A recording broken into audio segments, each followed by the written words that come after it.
be back at the Council on Foreign Relations. Last February, Obama pledged that he would resume the Security and Prosperity Partnership talks. In Pakistan, meanwhile, the first apparent U.S. missile strike since Barack Obama became Commander-in-Chief. We've got to give them a stake and create the kind of world order that I think all of us would like to see. It is a global depression and one world currency. The bailout bubble, which is bigger than the dot-com bubble, bigger than the real estate bubble. The bailout bubble is $12.8 trillion. But what the government's going to do is it's going to turn this into an inflationary depression.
The economy is going to crash. The economy is going to crash. The economy is going to crash. That's why I wrote that book. The problem is the bailout ultimately is going to make the problem worse. And we have to remember, they caused this crisis. They caused this crisis. They caused this crisis. It was the most irresponsible monetary policy in U.S. history, together with the moral hazards of Freddie and Fannie, that allowed American citizens to borrow trillions of dollars and spend every penny. Now we can't pay the money back, and so the institutions that loaned all the money are naturally going broke.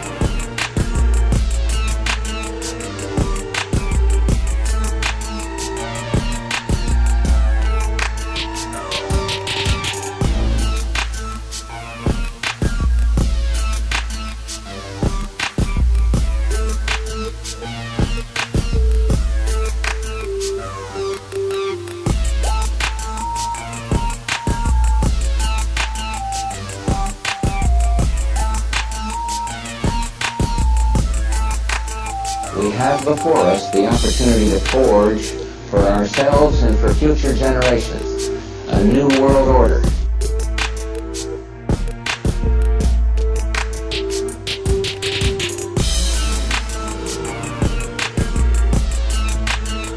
Well, Americans can't borrow to buy cars anymore because we're broke. We can't even pay for the cars that we've already purchased. But it's time for Americans to stop borrowing, to stop spending, and start saving again. We need to produce cars and export them. We can't borrow more money to send our kids to school. We need to let college tuitions come down so we can send people to school without borrowing all this money. Bill, with you. Bill Gross, we are watching T-bills. If you buy a T-bill, you're paying for the privilege after the commission. I mean, we've got 700. A man who didn't even recognize we had a financial crisis a week ago was walking around saying we got to have $700 billion tonight. Now, between you and me, just you and me, Bill, I don't believe this man knows what he's talking about.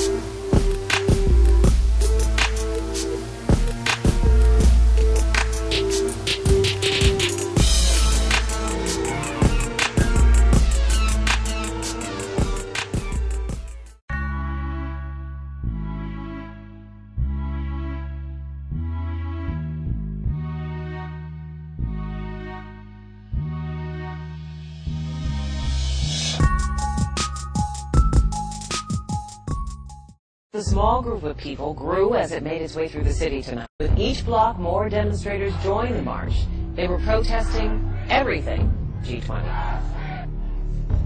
We're marching in the direction of freedom, which is counter the direction of the G20. There were no arrests made.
Some guy just got chased down and thrown in a car for no reason.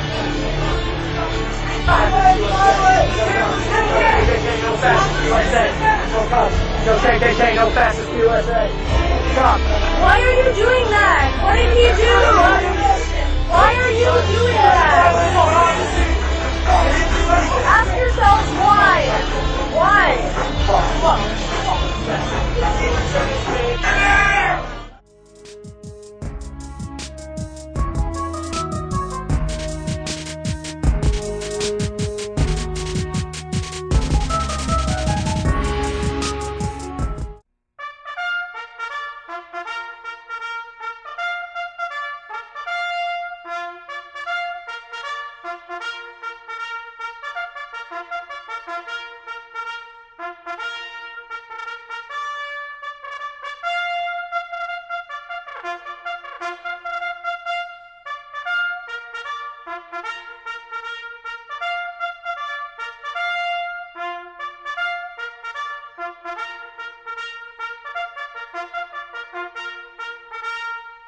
And I'm Dennis Wolfering. Tonight, the Coast Guard is investigating an accident between a push barge and a natural gas wellhead in the Barataria waterway. Right now, the well is spewing gas and oil into the same water, already contaminated by the BP spill offshore. Paul Murphy reports it could take another day or two to cap the leak near Mud Lake, south of Lafitte. As one Jefferson Parish official put it, the Barataria Basin just can't catch a break. Today, this was the scene on Bayou St. Denis near Mud Lake. A mix of natural gas, contaminated water, and light crude oil was spewing 100 feet in the air. According to the Coast Guard, the tug vessel Pierre Annecy, pushing a dredge barge, struck an abandoned wellhead around 1 this morning. The issue for the region right now is we have gas coming out of an uncontrolled wellhead. And so what we do not want to introduce into the region is an ignition source.